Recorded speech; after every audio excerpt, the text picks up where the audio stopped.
नमस्कार,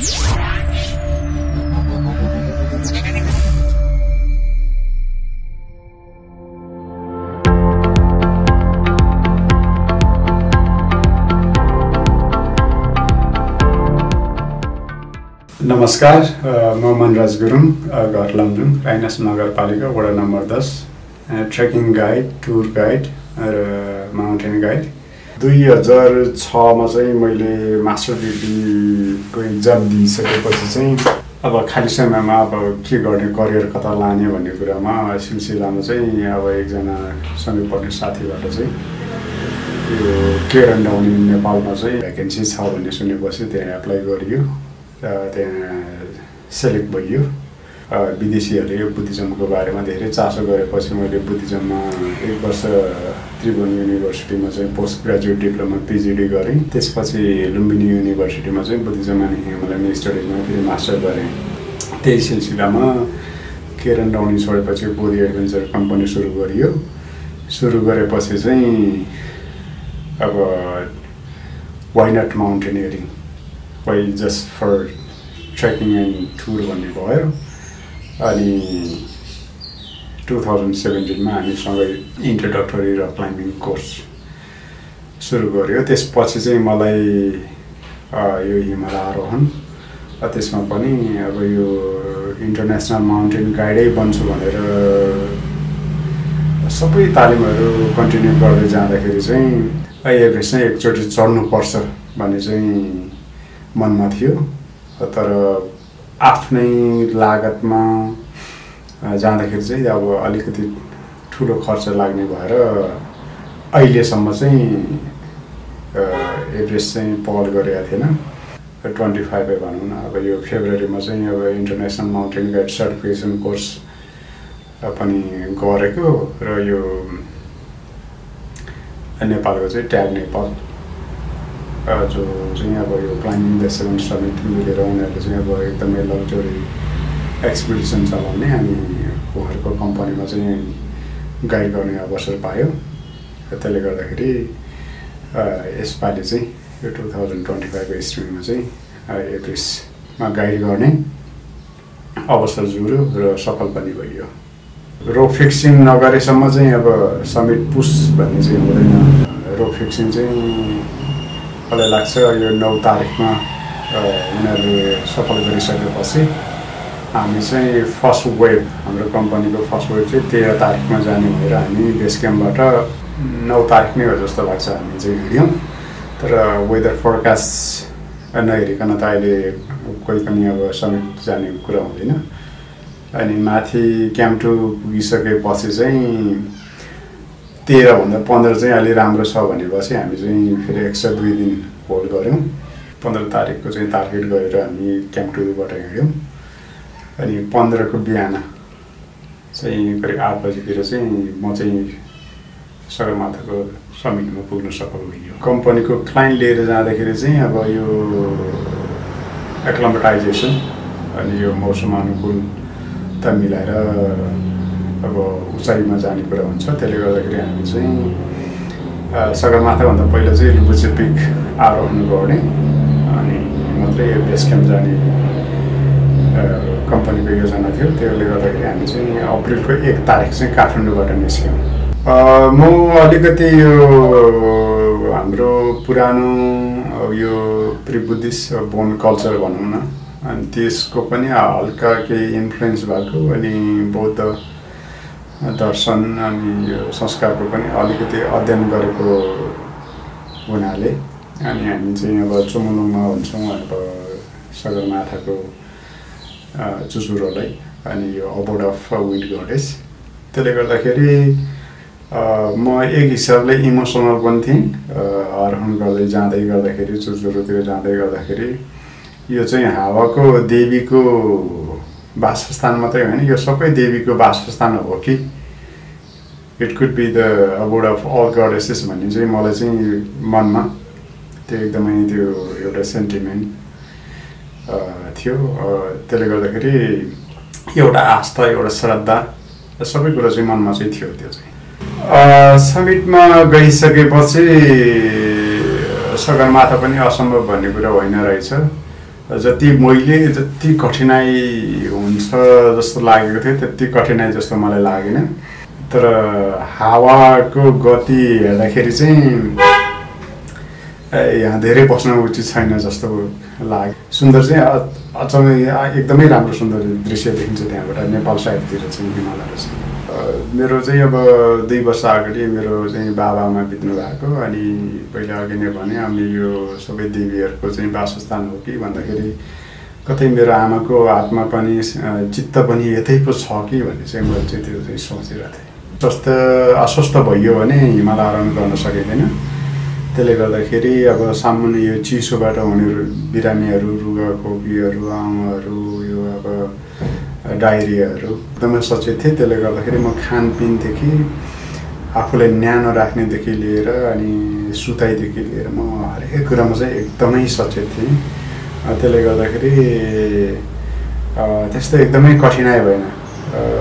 मैले अरू साथीहरूले नि भन्दै गरेको म साउथ पोलमा चाहिँ म बिना अक्सिजनै म सुतेँ मजाले। मलाई चाहिँ मेरो कम्पनीको बोसहरूप्रति मलाई एकदम विश्वास थियो।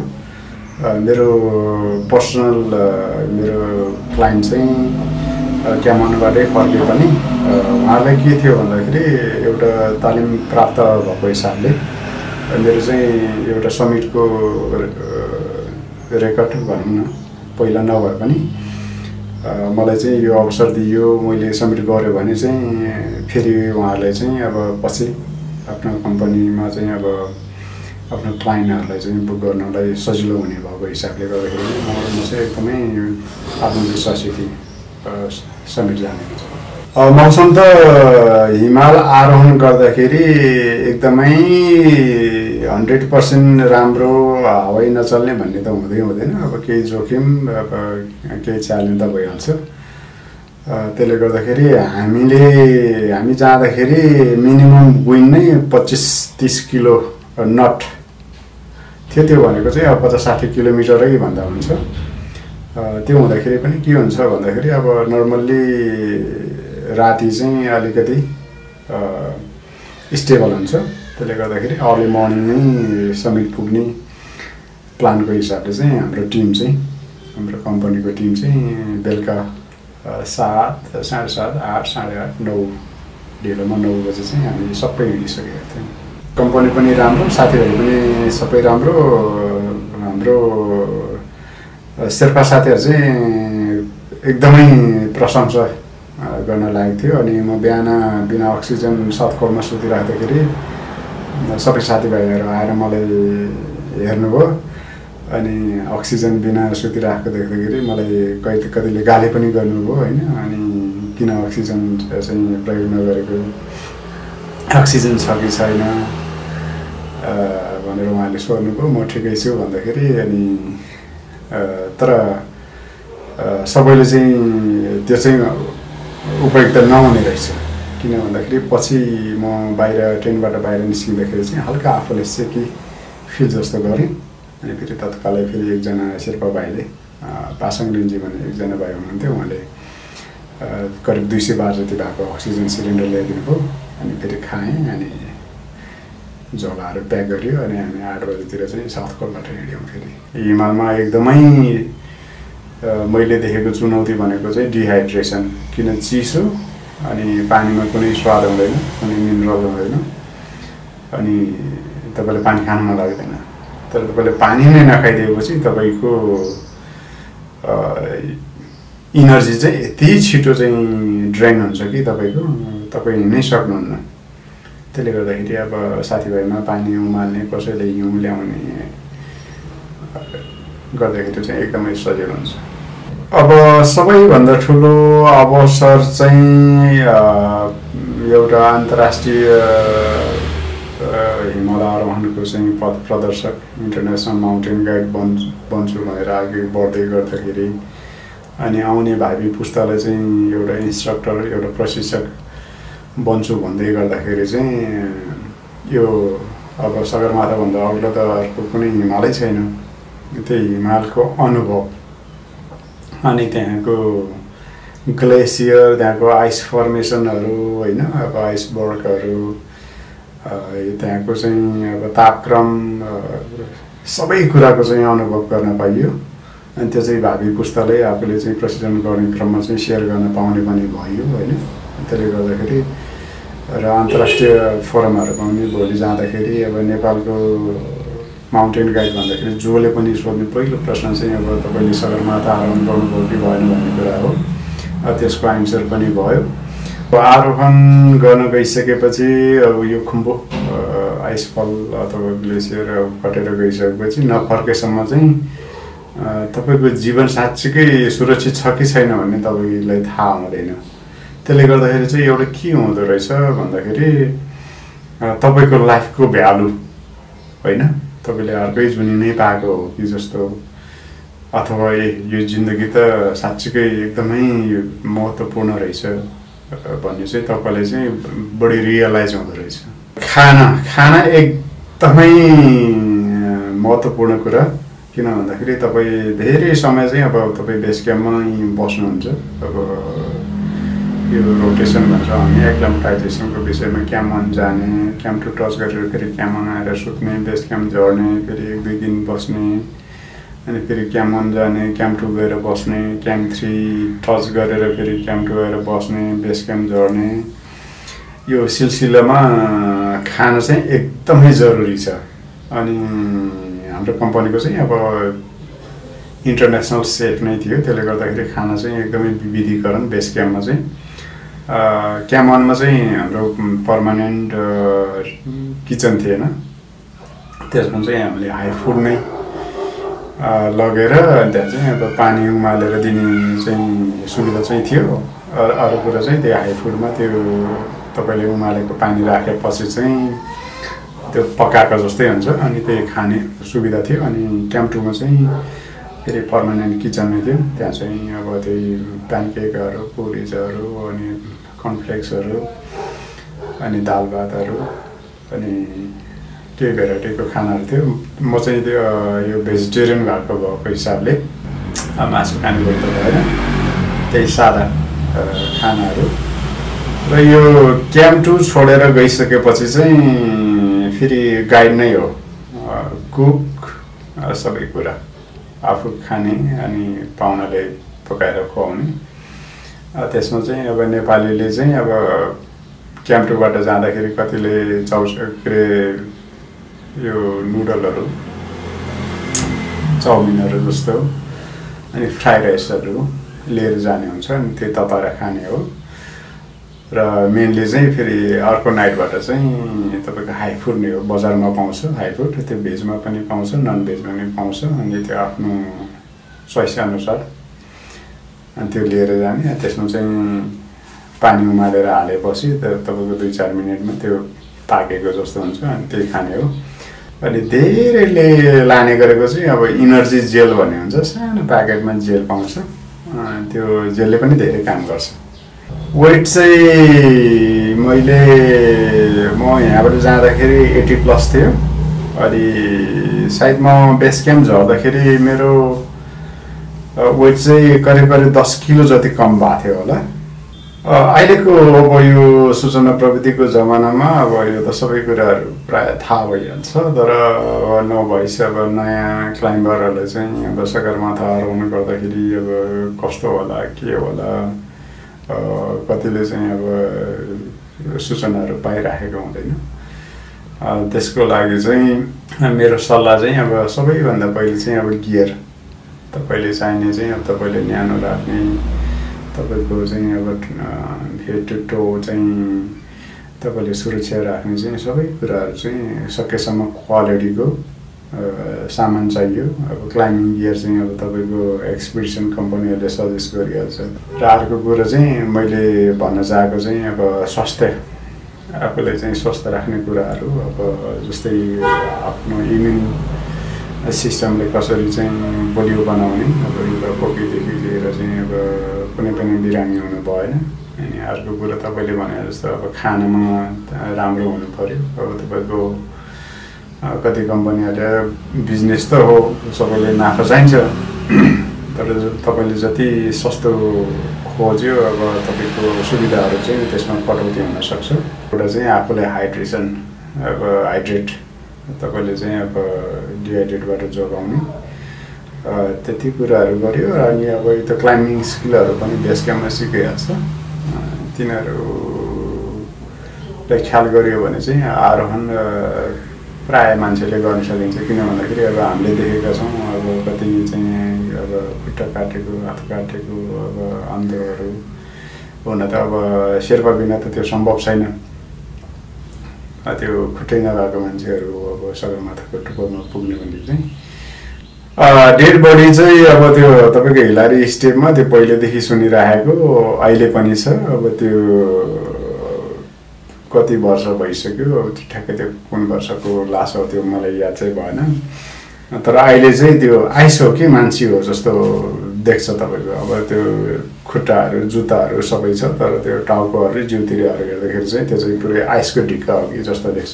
एकजना चाहिँ त्यो फिलिपिनो साउथ खोलको नजिकै त्यो डोरीमा त्यो झुन्डिराखेको थियो। त्यो चाहिँ मैले चाहिँ सुरुमा चाहिँ के सोचेँ भने कत्रो ठुलो झोला चाहिँ मान्छेले यहाँ छोडिराखेको रहेछ बोक्न नसकेर भनेर मैले त्यो सोचेको थिएँ। मैले त्यो हावाले गर्दाखेरि मैले त्यो राम्रोसँग नै हेरिनँ। तर पछि चाहिँ त्यो चाहिँ त्यो फिलिपिनो क्लाइम्बरको लास रहेछ। अनि एउटा साउथ कोलमा नेपालमा जन्मिसकेपछि हामी हिमाली देशमा अनि हामी फेरि यो पर्यटन क्षेत्रमा काम गरिराखेको मान्छेहरूले चाहिँ अलिकति यो आरोहणको अनुभव पनि चाहिँ सँगाल्यो भने चाहिँ अझै अलि राम्रो हुन्छ जस्तो लाग्छ मलाई चाहिँ।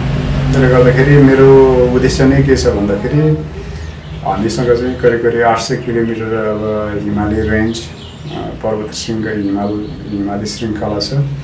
हाम्रो छिमेकी देश चाइना र इन्डिया पनि जनसङ्ख्या पनि त्यत्तिकै, आर्थिक विकास पनि त्यत्तिकै भइरहेको छ।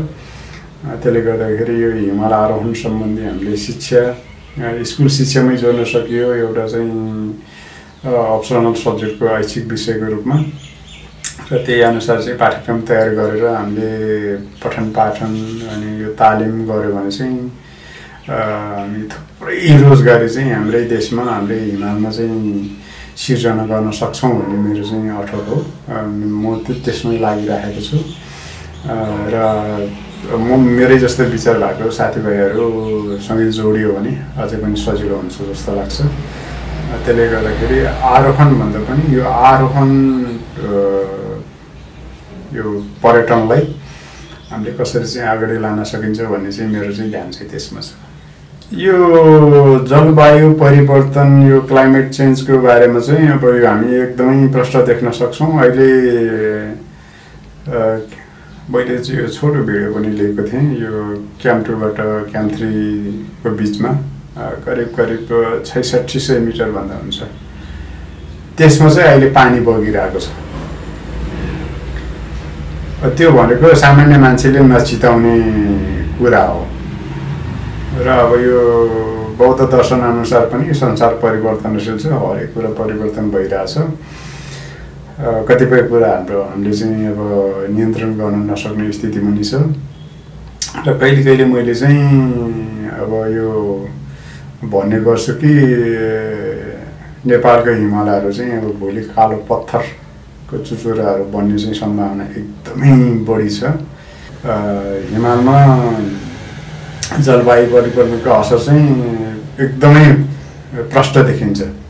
अहिले बेसकमै पनि अब खोलै बगिरहेको छ। तपाईँको अब हजारौँ वर्ष पुरानो बरफमाथि चाहिँ खोला बगिरहेको छ अहिले चाहिँ। नेपालमा चाहिँ पर्यटनको चाहिँ ठुलो सम्भावना छ। तर एकाता सद्भाव चाहिँ एकदमै जरुरी छ, एकदमै जरुरी छ। किन भन्दाखेरि विगतमा यो अफ्रिकाको रुवान्डा भिजिट गर्दाखेरि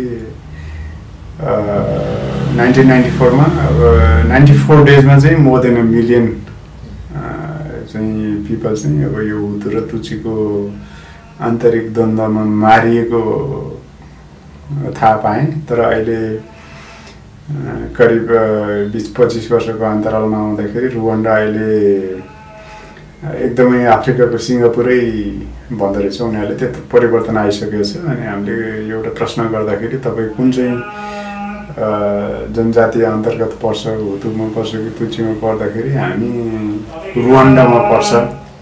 हामी रुवान्डन हो भने त्यो एकता मैले त्यो पाएँ। नेपालमा पनि हामीले रुवान्डामा जस्तै एकतामा बाँधेर गऱ्यो भने चाहिँ पर्यटनबाट चाहिँ नेपालमा चाहिँ समृद्धि चाहिँ मजाले ल्याउन सकिन्छ भन्ने लाग्छ मलाई चाहिँ।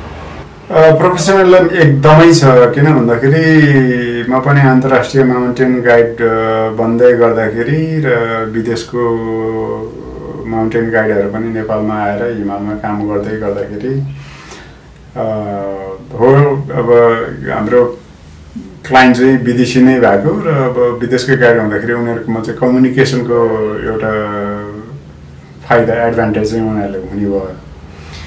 अनि अर्को कुरो चाहिँ यो हिमालमा बिरामी हुने एकदमै चान्सेस। अनि एउटा गाइड भइसकेपछि अनि आफ्नो क्लाइन्ट बिरामी भएपछि एउटा चाहिँ मेडिकल फेसिलिटीमा पुर्याउनको लागि उहाँले रेस्क्यु गर्नुपर्ने हो कि होइन, उहाँले चाहिँ हस्पिटलै पठाउनु पर्ने हो कि होइन, अथवा उहाँले चाहिँ अब तल झार्नु मात्रै पर्ने हो कि भनेर एउटा चाहिँ मेडिकल एसेसमेन्ट हामी त्यो भाइटल साइन्स भन्छौँ, ती एउटा चेक गर्ने होइन एउटा एउटा एउटा माउन्टेन गाइडमा हुनुपर्ने व्यावसायिकता भनौँ न। त्यो चाहिँ हाम्रो नेपाली गाइडहरूमा चाहिँ मैले अलिक कम देखेँ, कम पाएँ। त्यसमा चाहिँ हामी अलिकति विक हो कि अलिकति पछाडि हो कि अथवा हाम्रो कोर्समा चाहिँ त्यसलाई चाहिँ अलिकति इम्फेसिस दिएर अलिकति प्र्याक्टिकल्ली अगाडि बढाउनु पर्ने हो कि भन्ने चाहिँ मलाई महसुस लाग्यो। अनि तर हिमालमा चाहिँ अब फिजिकल्ली काम गर्दाखेरि चाहिँ नेपाली नै हो, शेर्पा नै हो, हाम्रै नेपाली दाजुभाइ हो। त्यसमा चाहिँ अब पश्चिमी अथवा विदेशी गाइडहरूको चाहिँ अलि पछाडि नै हो कि भन्ने लाग्यो। र अर्को कुरा चाहिँ मैले अघि नै भने हाम्रो चाहिँ यो टुरिज्म, माउन्टेनियरिङ, एडभेन्चर स्पोर्ट भन्ने चाहिँ हाम्रो खासै फर्मल एजुकेसनै छैन। हामी चाहिँ त्यो एकदमै त्यो परम्परागत रूपमा त्यो चलाइराखेका छौँ। अब यति राम्रो सुन्दर देश छ तपाईँको, हामी साँच्चीकै स्कुल लेभलबाटै प्र्याक्टिकल्ली यो टुरिज्मलाई, एडभेन्चर स्पोर्टलाई, माउन्टेनियरिङलाई चाहिँ औपचारिक रूपमा शिक्षा दिएर ल्याउने हो भने चाहिँ हाम्रो व्यावसायिकतामा चाहिँ आकाश पातालको फरक पर्छ भन्ने लाग्छ मलाई चाहिँ। बाल्यकालमा लमजुङको, पूर्वी लमजुङको अब यो पहिला चाहिँ अब प्याजुङ गाविस थियो, अहिले चाहिँ रानास नगरपालिका भएको छ। अब 2034 सालमा त्यहीँ जन्मेँ। अनि मेरो घरबाट देख्ने हिमाल चाहिँ हिमालचुली, बुद्ध हिमाल। त्यो हिमाल चाहिँ अब देख्दै हुर्केको। तर अब हाम्रो एरियामा चाहिँ, क्षेत्रमा चाहिँ अब हिमाल आरोहण गर्न कोही पनि नआउने। एसएलसी 50 सालमा एसएलसी गरियो गाउँबाटै, बुद्ध मिलन नानीबाट। अनि काठमाडौँ आइयो, गुरुङको छोरो, दाजुभाइ सबै लाउरे। अनि 6-7 वर्ष चाहिँ ब्रिटिस लाउरे बन्छु। इन्डियातिर त दाजुभाइ छँदैछ। अब ब्रिटिसमा अलिकति आम्दानी पनि बढ्यो भने अनि परिवारको सपना पनि पुरा गर्न सकिने भनेर भयो, ब्रिटिसमै हुन्छ भनेर बल गरियो। त्यो बेलामा चाहिँ कलेजको पढाइ चाहिँ बिगारियो। तर भर्ती पनि नभएपछि अब के गर्ने भनेपछि आफूले आफू घोत्लिँदै गर्दाखेरि पढाइभन्दा ठुलो अर्को महत्त्व केही छैन भनेपछि फेरि पढाइ सुरु गरियो। ब्याचलरमा चाहिँ 10वटा सब्जेक्ट एकैचोटि कटाइयो। अनि ब्याचलर कटेपछि पासपोर्ट काटियो, विदेश कतै गइन्छु भनेर। मास्टर पनि जोइन गरियो, अब विदेश भएन। अनि मास्टर पास गरेपछि चाहिँ अब के गर्ने भनेपछि बल्ल टुरिज्मतिर आएको हो। बाल्यकाल चाहिँ गाउँमै अब भेडा भैँसी चराएर बिहान बेलुका घाँस काटेर दिउँसो स्कुल जाने, त्यसरी अलि दुःखले बिताइयो। मेरो कर्म अनुसार चाहिँ लाउरे चाहिँ मेरो ठाउँ होइन रहेछ भन्ने अहिले मलाई लाग्छ। किन भन्दाखेरि अहिले म यो हात्तै मिचबाट अलिकति पर पनि छु र त्यो बन्दुक हतियार चलाउने ठाउँ चाहिँ मेरो होइन रहेछ भन्ने मलाई लाग्छ। यो चाहिँ मेरो कर्मको फल जस्तो लाग्छ।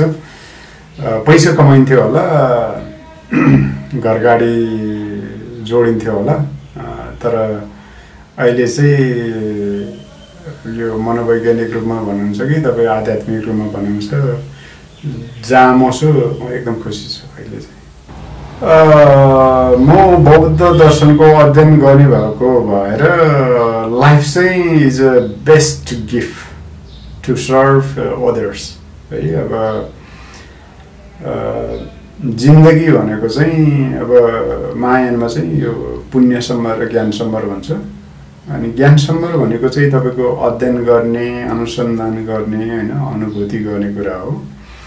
तपाईँभन्दा जानेको शिक्षकबाट, गुरुबाट, रिम्पोचेबाट होइन, तपाईँले सबैसम्म धेरै चाहिँ ज्ञान विजडम लिने हो। अनि तपाईँको पुण्य सम्मर भनेको त तपाईँले सबैसम्म सेवा गर्ने हो, जसलाई आवश्यक छ। अब शिक्षा नभएको ठाउँमा शिक्षा लानु पऱ्यो, तपाईँको चाहिँ अब खाद्यान्न नभएको बेलामा चाहिँ अब कृषि उपज खाद्यान्न लानु पऱ्यो, तपाईँको बिरामी भएको ठाउँमा चाहिँ उपचार गर्नु पऱ्यो होइन। तपाईँको त्यसले गर्दाखेरि तपाईँको जीवन चाहिँ तपाईँले चाहिँ इन्जोय मात्रै गर्नु होइन कि तपाईँको सेवा गर्न, समाजको सेवा गर्न। अब हामी समाज बनाउन, देश बनाउन भन्छौँ है। मेरो सपना पनि त्यही हो, सबैको चाहिँ जिन्दगी चाहिँ सरल, खुसी होइन, तपाईँको समृद्ध होस् भन्ने चाहिँ मेरो चाहना हो।